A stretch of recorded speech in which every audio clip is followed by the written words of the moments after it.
Le chemin d'une vie commence en toute discrétion dans le sein d'une mère durant 9 mois, et la croissance du petit être humain se poursuit délicatement grâce à tous les soins que ses parents vont lui offrir.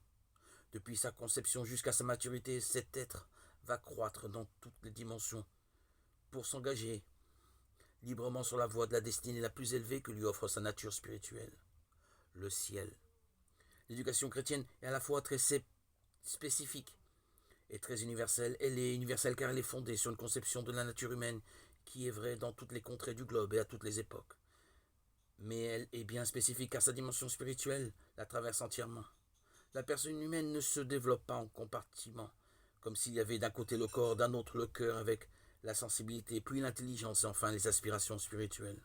Toutes ces parties sont en fait les dimensions d'une même personne qui cherche inlassablement son unité par le choix d'une finalité unique.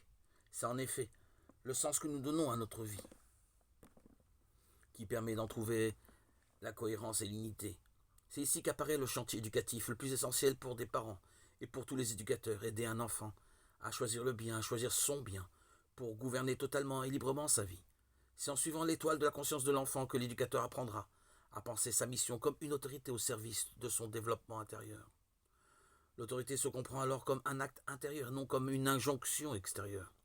L'autorité est éducatrice quand elle est le fruit de la légitimité intérieure d'un éducateur exemplaire et qu'elle s'exerce pour éveiller les talents et toutes les potentialités de la personne.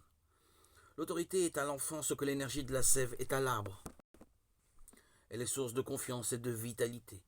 Elle nourrit l'engagement et donne constamment le sens du but ultime par ses paroles, ses actes et son exemple de vie. Les paroles sont certes d'une efficacité relative, mais les actes s'impriment davantage dans le cœur de l'enfant. Quant à l'exemplarité de l'adulte éducateur, elle est un ferment de croissance durable et profonde dans le cœur d'un enfant ou d'un adolescent. S'il est vrai que le contre-exemple d'un éducateur est toujours un grand scandale, c'est d'abord parce que l'exemplarité est le chemin le plus puissant pour permettre à un enfant de grandir dans toutes les dimensions en visant les cimes de la vie terrestre qui se trouvent dans le ciel.